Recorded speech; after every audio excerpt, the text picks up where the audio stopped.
네, 오늘은 예수의 이름이라고 하는 제목으로 여러분과 함께 하나님의 말씀을 나누고자 합니다. 여러분이 제 이름을 아십니까? 이 하늘과 땅에 존재하는 모든 사물에는 이름이 있습니다. 심지어는 이런 물건도 다 이름이 있습니다.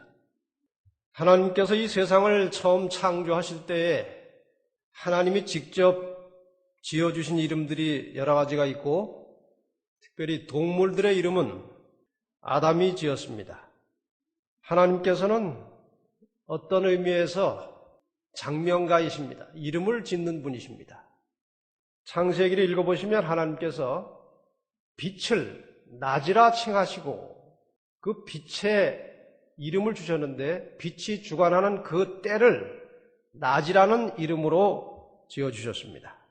어두운 상태를 밤이라고 하는 이름으로 지어주셨습니다. 밤이라 칭하시고, 궁창을 하늘이라 칭하시고, 무틀 땅이라 칭하시고, 모여있는 물을 바다라 칭하시고, 그리고 한 사람을 만드시고 아담이라고 하셨습니다. 아담이라는 말 자체가 사람이라는 뜻입니다. 그리고 하나님께서는 아담에게 이름 짓는 지혜를 주셨습니다. 창세기 2장 19절 20절에 보면, 여호와 하나님이 흙으로 각종 들짐승과 공중의 각종 새를 지으시고 아담이 어떻게 이름을 짓나 보시려고 그것들을 그에게로 이끌어 이르시니 아담이 각 생물을 일컫는 바가 곧 그 이름이라. 아담이 모든 육축과 공중의 새와 들의 모든 짐승에게 이름을 주니라. 아담은 대단한 천재입니다. 우리 사람이 상상할 수 없는 높은 지력을 가진 사람이었습니다. 그래서 짐승이 한 마리 한 마리 지나갈 때마다 깊이 연구하지도 않고 착착 이름을 붙였는데, 그것이 오늘날의 짐승 이름이 된 것입니다. 하와라고 하는 이름도 범죄 이후에 아담이 지어준 이름입니다. 만인의 엄이라는 뜻입니다. 이 땅에 존재하는 수없이 많은 이름 가운데 가장 위대한 이름이 있습니다. 마태복음 1장 21절입니다. 아주 유명한 성경절입니다. 아들을 낳으리니 이름을 예수라 하라. 아들을 낳으리니 무엇을? 이름을 예수라 하라. 이는 그가 자기 백성을 저희 죄에서 구원할 자이심이라 하니라. 물론 이 이름은 천사를 통해서 주어진 것이지만 그 이름은 하나님이 주신 이름입니다. 이 지구상에 존재하는 모든 이름 가운데서 가장 위대하고 힘있는 이름은 예수라는 이름입니다. 이 예수라고 하는 이름에 대한 언급이 성경에 많이 나옵니다. 오늘 그 중에서 예수의 이름에 대하여 몇 가지 중요한 의미를 살펴보려고 합니다. 첫째로, 예수라고 하는 이름은 방금 성경에서 보신 대로 구원을 주는 이름입니다. 구원을 주는 이름. 몇 성경절을 더 보겠습니다. 오늘 성경절을 꽤 많이 찾아야 되기 때문에 빨리빨리 찾아서 읽겠습니다. 요한복음 1장 12절을 보겠습니다. 영접하는 자, 곧 그 이름을 믿는 자들에게는 하나님의 자녀가 되는 권세를 주셨으니, 여기 하나님의 자녀가 되는 권세를 얻을 수 있는 방법이 있습니다. 여기 방법이 아주 간단하게 나와 있습니다. 영접하는 자, 곧 그 이름을 믿는 자들. 그 이름이 누구의 이름인가요? 예수. 예수의 이름을 믿는 자들에게는 하나님의 자녀가 되는 권세를 주셨으니, 그 예수의 이름의 뜻을 알고 믿어야지요. 그 예수는 무슨 뜻이라고 했습니까? 자기 백성을 저희 죄 가운데서 구원할 자라고 하는 뜻이라고 했습니다. 예수님께서 내 죄를 용서하시고 나를 구원하시는 분이라는 사실, 그 이름을 믿는 자들은 하나님의 자녀가 되는 권세를 얻게 된다. 여러분, 예수 그리스도를 나의 구주로 믿으십니까? 여러분과 저는 이 믿음 자체를 가지고 이미 하나님의 자녀가 되었습니다. 로마서 10장 13절에는 누구든지 주의 이름을 부르는 자는 구원을 얻으리라. 누구든지 어떤 사람이든지 주의 이름을 부르는 자는 구원을 얻을 것이라고 말씀하셨습니다. 사도행전 4장 12절에 또 이런 말씀이 있습니다. 다른 이로서는 구원을 얻을 수 없나니 천하 인간의 구원을 얻을 만한 다른 이름을 우리에게 주신 일이 없음이니라 하였더라. 다른 이름을 가지고는 인간이 구원을 받을 수 없습니다. 오직 예수 그리스도의 이름으로만 죄인은 죄를 용서받고 구원을 얻을 수 있게 되었습니다.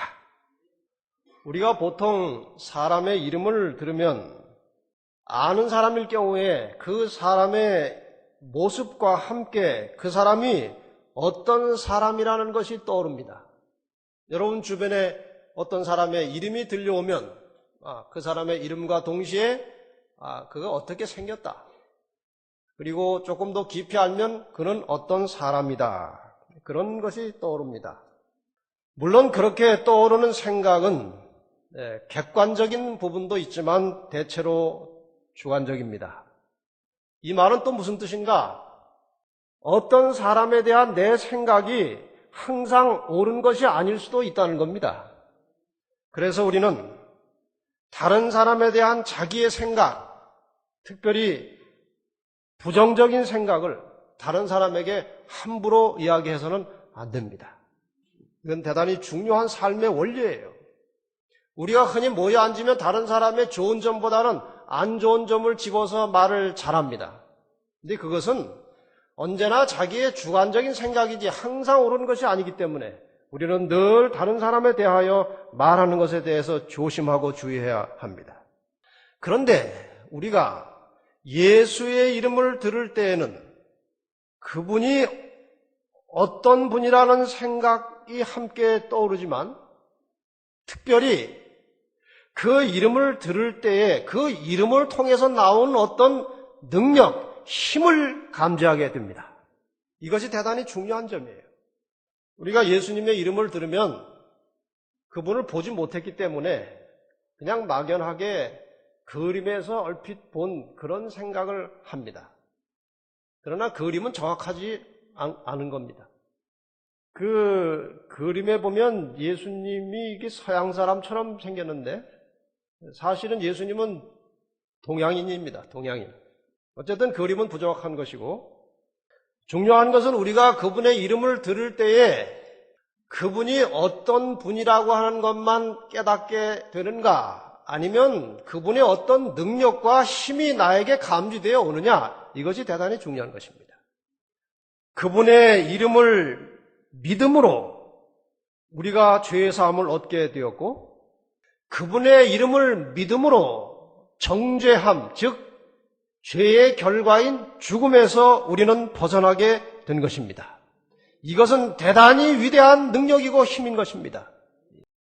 예수님의 이름을 알지 못하는 사람에게 혹은 예수님의 이름은 알지만 그분이 어떤 분이라는 것을 모르는 사람에게 예수를 소개할 때에는 소개하는 사람이 어떤 사람이냐에 따라서 예수님의 이름에 대한 믿음이 결정됩니다. 그래서 예수를 소개하는 사람은 반드시 다른 사람들에게 신뢰를 받는 인품을 가져야 합니다.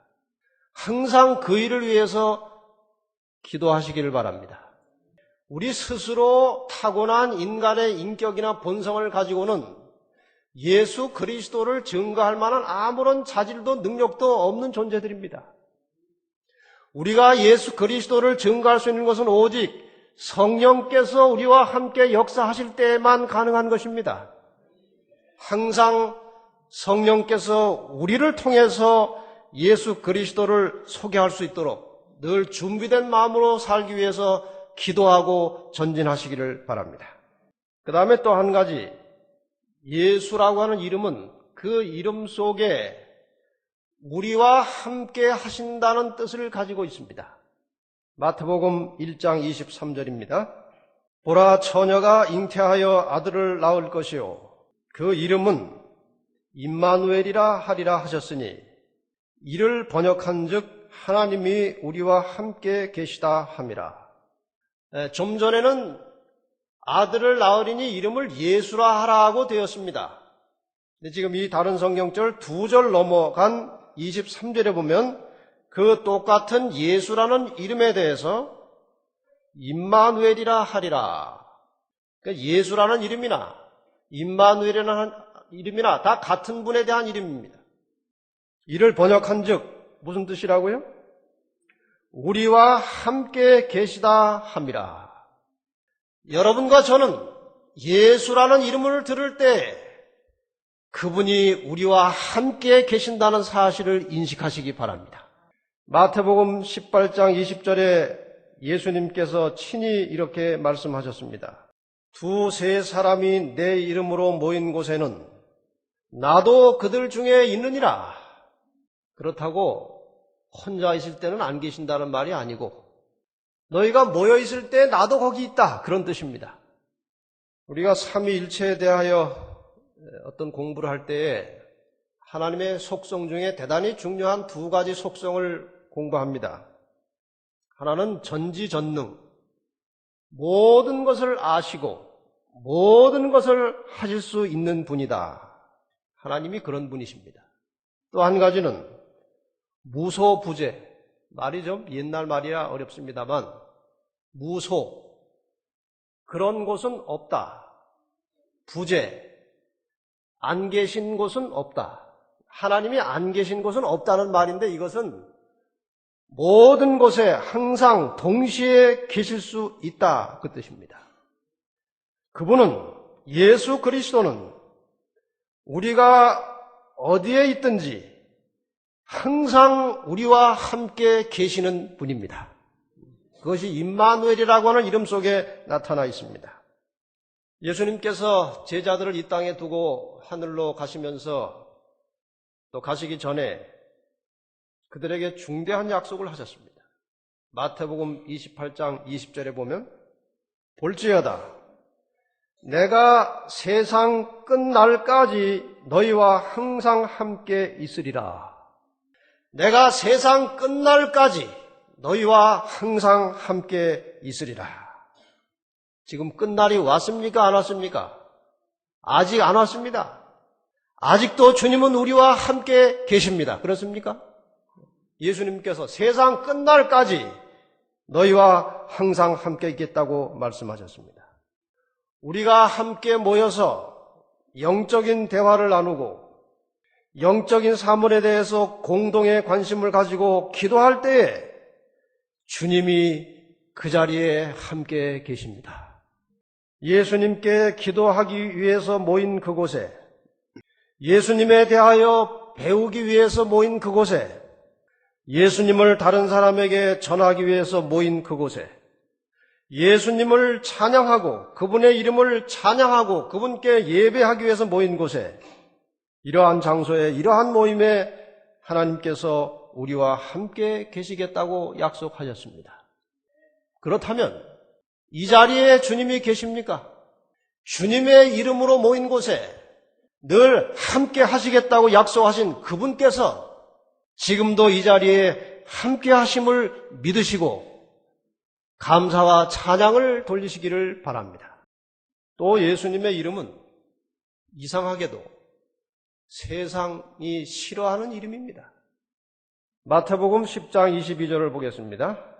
또 너희가 내 이름을 인하여 모든 사람에게 미움을 받을 것이나 나중까지 견디는 자는 구원을 얻으리라. 너희가 내 이름을 인하여 모든 사람에게 무엇을 받을 것이라고요? 미움을 받을 것이다. 그러나 나중까지, 끝까지 견디는 자는 구원을 얻으리라. 우리가 예수를 믿고 하나님의 뜻대로 살 때에 우리 주변에서 우리를 미워하는 사람들이 반드시 있습니다. 우리가 아무런 해를 끼치지도 않는데 괜히 싫어하고 미워해요. 예수님께서 이미 그렇게 말씀을 하셨습니다. 내 이름 때문에 너희가 미움을 받을 것이다. 그러나 끝까지 견디는 자가 구원을 얻을 것이다. 사도행전 4장 18절 보겠습니다.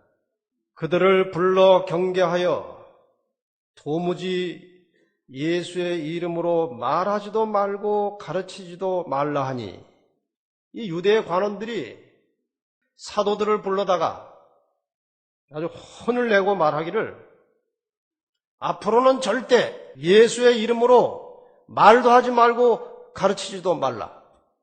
여러분, 예수의 이름으로 나쁜 것을 가르칩니까? 예수의 이름으로 가르치는 내용이 다른 사람에게 해를 입히거나 국가에 방해를 하는 것입니까? 아닙니다. 그런데 왜 이렇게 하는지 모르겠습니다. 왜 예수의 이름으로 말도 하지 말고 가르치지도 말라? 왜 그랬습니까? 조금 넘겨서 사도행전 5장 40절을 보겠습니다. 저희가 옳게 여겨 사도들을 불러들여 채찍질하며 예수의 이름으로 말하는 것을 금하고 놓으니, 왜 예수의 이름으로 말하는 것을 그렇게 싫어하고 금합니까? 이상스럽게도 오늘날 이 땅에 많은 사람들이 옛날 유대의 관원들이 예수를 싫어하는 것처럼 오늘날도 예수의 이름을 싫어합니다. 예수님의 생애는 철저한 희생과 용서와 나눔의 삶이었습니다. 그분의 가르침 하나하나 모든 인간들에게 가장 필요적절한 교훈들입니다. 그런데도 이상하게 사람들이 그를 싫어합니다. 그의 이름을 싫어합니다. 예수를 싫어하기 때문에 예수 믿는 사람도 싫어합니다. 예수를 싫어하고 예수 믿는 사람까지 싫어하는 것은 사탄의 영의 지배를 받고 있다는 확실한 증거입니다. 그렇지 않고서는 그렇게 미워할 이유가 없어요. 예수님의 제자들이 예수님의 가르친 도를 가르치러 다니면서 참혹한 고난과 죽음을 당했습니다. 나쁜 일을 가르친 게 아니에요. 예수님의 가르침, 그 영생, 생명, 또 인간의 도덕적인 삶, 여러 중요한 것들을 가르쳤지만 제자들은 많은 미움을 받고 참혹하게 죽었습니다. 어떤 제자는 예수님의 도를 가르치고 전하다가 톱으로 켜서 죽임을 당했습니다. 여러분이 아시는 베드로는 십자가에 거꾸로 못 박혀 죽었습니다. 사도 요한은 예수의 도를 전하다가 잡혀가서 펄펄 끓는 기름 가마솥에 집어던졌습니다. 그러나 하나님께서 그를 위해서 특별한 일을 가지고 계셨기 때문에 극적으로 그가 살아나긴 했지만 그런 고난을 당했습니다. 초대교회의 수많은 그리스도인들이 정말 억울하게 죽었습니다. 어떤 사람들은 예수 믿는다는 것 하나 때문에, 예수의 이름을 증거하는 것 하나 때문에 짐승의 가죽을 덮여 씌워가지고 다른 짐승 앞에 내놓으면 그 짐승인 줄 알고 잡아먹는 겁니다. 이렇게 해서도 죽임을 당하고, 중세 종교 암흑시대 동안에 무고한 수많은 그리스도인들이 수천만 명이 죽음을 당했습니다. 우리나라의 일제 기독교 탄압에서도 많은 사람들이 순교를 당했습니다. 예수 믿는 사람들이 뭐 나쁜 일 하는 것도 아니고 남의 재산을 사기하는 것도 아니고 도적질하는 것도 아니고 다른 사람 해치는 것도 아닌데 오히려 이 세상에 소금과 빛이 되어서 그들에게 나누어주고 베풀고 생명을 전하는 사람들인데 그렇게 죽은 것입니다. 어느 한 목사님은 어린 시절에 상당히 부유한 가정에서 자랐는데 교회에 나가서 학생반에서 친구들과 더불어 이렇게 하나님 말씀을 듣고 배우다가 마음에 깊은 감동이 와가지고 목사가 되기로 결심을 하고 신학대학을 가게 되었습니다. 근데 그 집에서 아버지가 노발대발하는 거예요. 너 정말 신학을 가면 너는 더 이상 내 아들이 아니다. 그게 한순간의 감정이 아니라 실제로 대학 입학하는 동안에 그 부잣집에서 일푼 학비를 안 대주는 겁니다. 참 이상한 일입니다. 왜 사람들이 예수의 이름을 싫어하고 예수 믿는 사람들을 싫어하는 것입니까? 이것은 사탄의 영의 역사입니다. 사단으로부터, 사단의 영의 역사로부터 공격을 받고 있다는 것은 하나님의 백성이라고 하는 가장 확실한 증거입니다.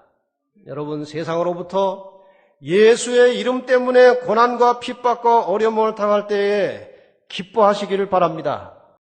이것이 바로 하나님의 백성이라는 살아있는 증거입니다. 사도행전 5장 41절을 보겠습니다. 아까 40절에서 사도들을 불러들여 채찍질하고 더 이상 예수의 이름으로 말하지 말라 하고 이제 풀어줬습니다. 41절에 사도들은 그 이름을 위하여 능욕받는 일에 합당한 자로 여기심을 기뻐하면서 공의 앞을 떠나니라. 참 이상한 사람들입니다. 실컷 두드려 맞았습니다. 채찍으로 맞고 욕당하고 온갖 모욕과 수치를 받았습니다. 그리고 너희들 더 이상 예수의 이름으로 말하지 말라 하고 이제 내쫓았더니 사도들이 그 이름, 예수의 이름을 위하여 능욕받는 일에 합당한 자로 여기심을 기뻐하면서 공의 앞을 떠나니라. 여러분, 그 제자들의 얼굴을 상상해 보시기 바랍니다. 그렇게 맞고 그렇게 구박당하고 그렇게 시련을 당하고 그 정말 기진맥진한 몸으로 나와서 웃는 겁니다. 우리가 그분의 이름으로 이런 고난을 받으니 복되도다. 마태복음 5장 11절 12절에 예수님께서 이렇게 말씀하셨습니다. 나를 인하여 너희를 욕하고 핍박하고 거짓으로 너희를 거스려 모든 악한 말을 할 때에는 너희에게 복이 있나니 기뻐하고 즐거워하라. 하늘에서 너희의 상이 큼이라. 너희 전에 있던 선지자들을 이같이 핍박하였느니라. 예수님께서 말씀하셨습니다. 나를 인해서 너희가 핍박을 당하고 너희에게 사람들이 악한 말을 할 때 너희에게 복이 있는 것이다. 기뻐하고 즐거워하라. 하늘에서 너희의 상이 큼이라. 여러분, 이 말씀을 가슴속에, 마음속에 깊이 새기고 간직하시기를 바랍니다. 우리가 예수 믿는 일 때문에, 진리를 따라서 순종하는 일 때문에 경제적으로 더 부유하지 못하고 고생하고 어려움을 당할 때가 있습니까? 없습니까? 있습니다. 우리 많은 재림교회 성도들은 하나님과 그 백성 사이의 인이라고 말씀하신, 나와 너희 사이의 표징이라고 말씀하신 그 안식일을 신실하게 증거하는 일 때문에 그야말로 변변한 직업 하나 제대로 갖지 못하고 고생하는 사람들이 많습니다. 그들이 마음 놓고 사회적으로 경쟁해서 일하면 얼마든지 많은 돈을 벌고 사회에서 아주 높은 지위에 올라갈 수 있는 사람들이 그리스도의 이름 때문에, 그분이 가르친 진리를 따라서 살고자 하는 마음의 강렬한 동기 때문에 고생을 많이 하는 사람들이 있습니다. 그런 일이 있을 때 주님은 말씀하십니다. 기뻐하고 즐거워하라. 이 땅에서는 너희가 비록 가난하고 업신여김을 받을지 모르지만 하늘에서 너희 상이 크다고 말씀하십니다. 예수의 이름을 믿는 일은 시련을 가져오기도 하고 고난을 받게 하기도 합니다. 예수의 이름을 부르는 자들에게는 때로 철저한 희생이 요구되기도 합니다. 그러나 그 희생과 고난에는 영원한 생명의 상급이 보장되어 있는 것입니다. 베드로전서 4장 14절에 이렇게 말씀하십니다. 너희가 그리스도의 이름으로 욕을 받으면 복 있는 자로다. 영광의 영, 곧 하나님의 영이 너희 위에 계심이라. 이 말씀 참 감동적입니다. 우리가, 여러분과 제가 예수의 이름 때문에 다른 사람들에게 고난을 당하고 핍박을 당하고 조롱을 당할 때, 혹은 예수의 이름 때문에 우리의 실제적 생계 어려움과 고통이 있을 때 영광의 영이, 하나님의 영이 우리와 함께 계시겠다고 하셨습니다. 여러분, 이 말씀을 믿음으로 받으시기를 바랍니다. 제가 마지막으로 강조하고 싶은 것은 그 이름에 능력이 있다는 것입니다. 요한복음 14장 13절 14절 오늘 본문의 말씀을 다시 보겠습니다. 너희가 내 이름으로 무엇을 구하든지 내가 시행하리니 이는 아버지로 하여금 아들을 인하여 영광을 얻으시게 하려 함이라. 너희가 무엇으로? 내 이름으로, 예수의 이름으로 무엇을 구하든지 내가 시행하겠다. 14절 내 이름으로 무엇이든지 내게 구하면 내가 시행하리라. 누구의 이름을 사용해서 무엇을 요청할 때는 그 요청하는 내용이 그 사용된 이름의 주인공의 뜻과 맞아야 하는 것입니다. 말이 좀 복잡하기 때문에 다시 한번 말씀을 드리겠습니다. 누구든지 누군가의 이름을 사용해서 무엇을 요청할 때는 그 요청하는 내용이 그 사용된 이름의 주인공의 뜻에 맞아야 하는 것입니다. 혹시 이 두 말을 한번 잘 분별해 보시면 어떨까 합니다. 사용한다, 이용해 먹는다. 사용한다는 말하고 이용해 먹는다는 말은 다른 말입니다. 비슷한 말이 같지만 다른 말입니다. 국가의 정권이 바뀌고 나면 한동안 대통령의 이름을 들먹이면서 사기치는 사람들이 많습니다. 청와대나 대통령의 이름을 들먹거리면서 거짓말을 하고 돈을 뜯어내고 협박을 하는 사람들이 많아요. 그런 것을 이용해 먹는다 그러는 거예요. 얼마 전에 어느 잡지사에서 저에게 전화가 왔어요. 김대성 목사님이시죠? 그래요. 전혀 알지도 못하는 사람인데 제 이름을 알고 전화를 한 거예요. 그렇습니다. 뭐라고 말하고 이제 서론이 복잡하더니 자기가 삼육대학 기독교 교육학과를 졸업했는데 지금 이 회사에 취직을 해가지고 이제 신임사원들의 경쟁이 시작되는데 이 시사저널 1년 정기 구독자를 많이 모집을 해야 점수가 올라가고 삼육대학교 이름도 빛낸다 그래요. 말을 참 잘해요 아주. 어느 여청년이에요. 그래서 그 1년을 좀 구독을 해달라는 거예요. 그 전에 내가 구독을 한 적이 있는데 바빠가지고 볼 시간도 없고 하니 못하겠다고 거절했는데 계속해서 삼육대학에 빛을 내야 된다는 거예요. 그래서 내가 그럼 우리 교회 부목사님하고 또 다른 목회자들이 있으니까 그분들하고 상의해서 하겠다. 그러고 끊었어요. 그랬더니 우리 부목사님께 전화를 해가지고 담임 목사님이 하기로 했다. 그랬더니 부목사님도 사실인 줄 알고 그 구독을 신청을 했어요. 참 어떻게 해야 될지 참 막막했습니다만 뭐 기왕 그렇게 된 것도 싸울 수는 없고 거기까지는 좋은데 다른 교회 사방에다 전화를 하는 겁니다.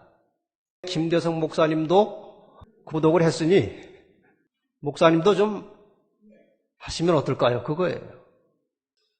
그래서 제가 많은 사람들에게 전화를 받았어요. 그 구독했냐? 아주 곤혹을 치렀습니다. 그는 제 이름을 악용하는 거예요. 악용.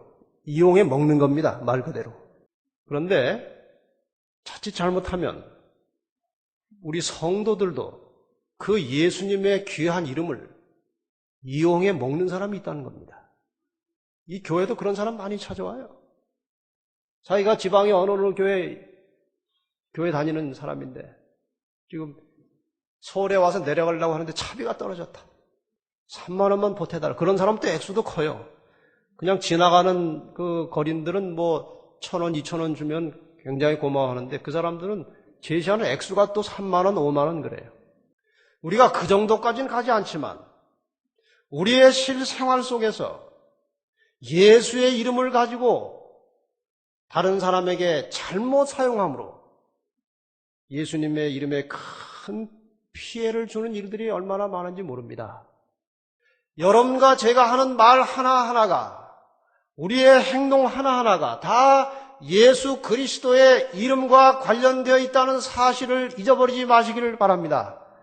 우리가 잘못하면 그냥 내 이름 하나만 망치는 것이 아니고 나 때문에 예수의 이름까지 해를 입게 된다는 것입니다. 그러나 반대로 우리가 예수님의 뜻에 맞추어 살면서 적절하게 예수의 이름으로 무엇인가를 구할 때에 큰 능력이 역사하게 됩니다.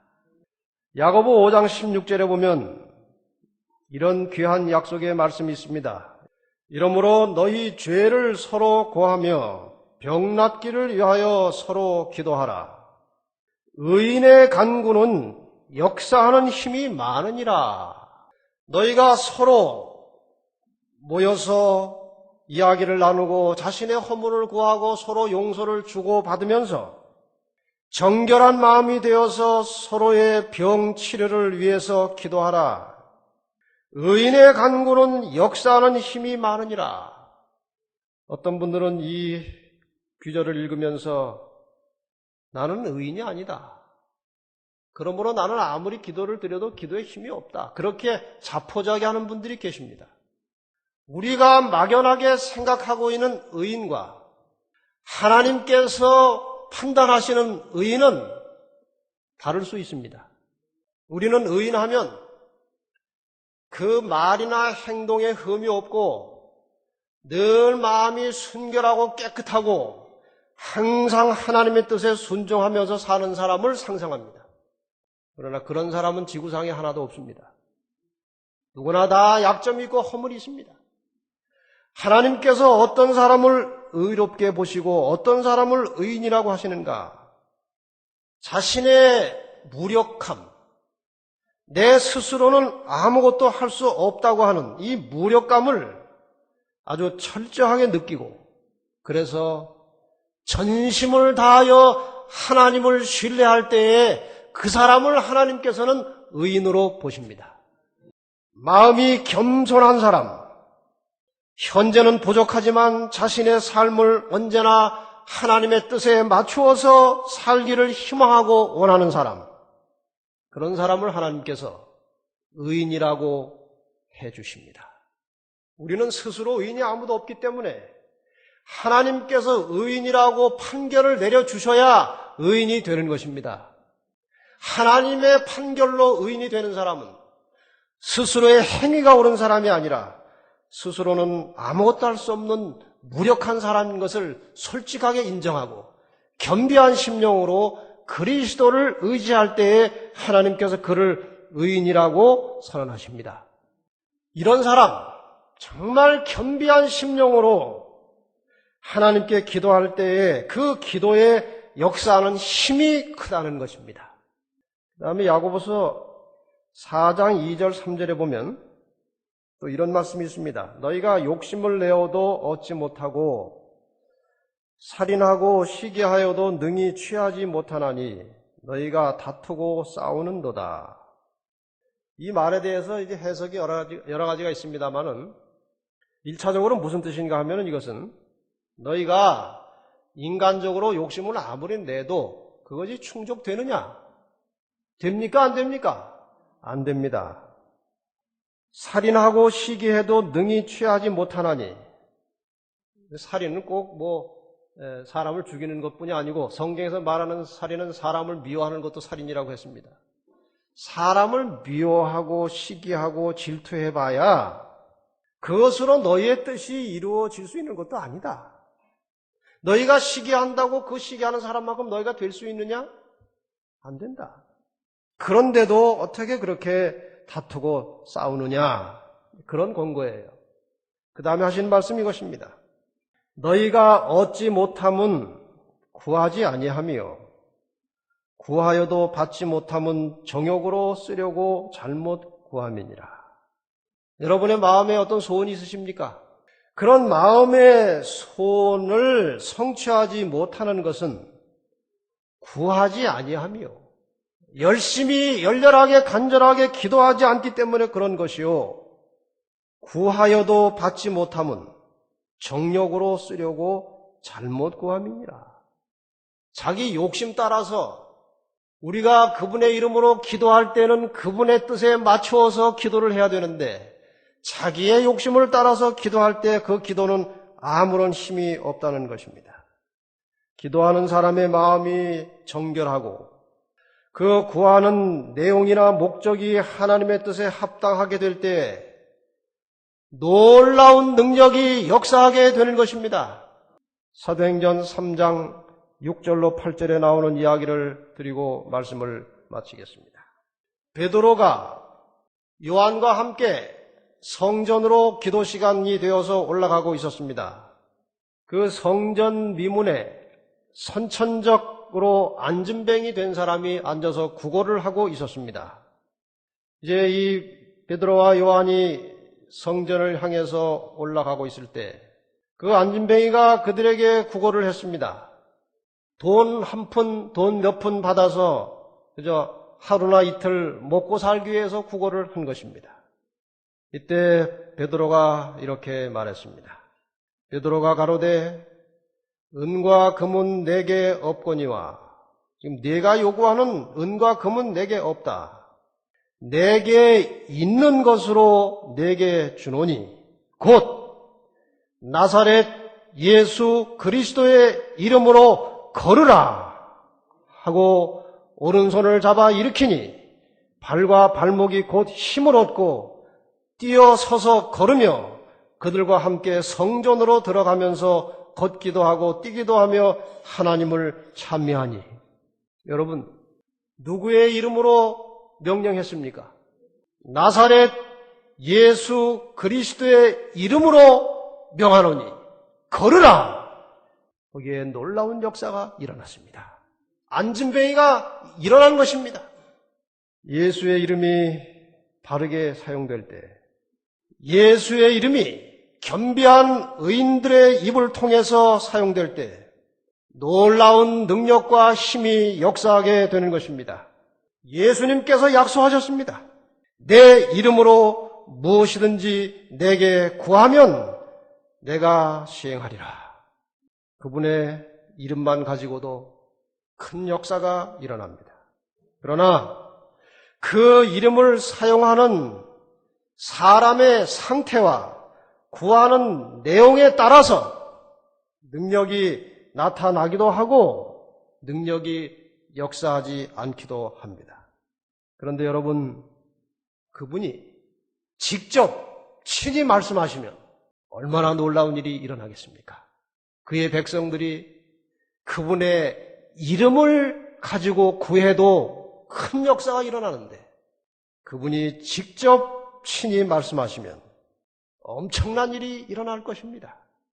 이제 후에 언젠가 우리가 예수님께서 직접 하시는 말씀을 들을 때가 있습니까? 없습니까?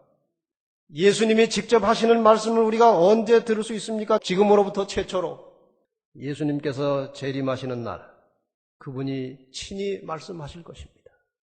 그분이 잠자고 있는 성도의 무덤을 향하여 이제 일어나서 나오라고 명하시면 놀라운 역사가 일어날 것입니다. 그리스도의 이름으로 그리스도의 이름을 믿고 살다가 잠들어 있던 성도들, 그리스도의 이름 때문에 핍박을 받고 순교한 사람들, 그분의 이름 때문에 수많은 고통과 시련을 겪었지만 끝까지 신앙을 포기하지 않고 살다가 주 안에서 잠든 성도들 모두가 그분의 명령으로 무덤에서 일어나 영광스러운 몸으로 나오게 될 것입니다. 이것이 바로 그분의 이름의 능력입니다. 이사야 41장 10절에 이렇게 말씀하십니다. 두려워 말라. 내가 너와 함께 함이니라. 놀라지 말라. 나는 내 하나님이 됨이니라. 내가 너를 굳세게 하리라. 참으로 너를 도와주리라. 참으로 나의 의로운 오른손으로 너를 붙들리라. 예수의 이름을 믿고 그분을 의지하면서 사는 사람들은 이 세상에서 두려워할 것이 아무것도 없습니다. 모든 사람이 두려워하는 죽음까지도 우리는 두려워할 필요가 없습니다. 그분의 이름 속에, 그분의 존재 안에 인간이 가지고 있는 모든 문제의 해결책이 다 들어 있습니다. 두려움을 버리고 기대와 희망을 가지고 주님이 직접 나타나셔서 친히 말씀하시는 그날까지 주 안에서 담대한 믿음으로 용기와 희망을 가지고 사시다가 언젠가 주님의 음성을 직접 듣게 되시기를 간절히 바랍니다.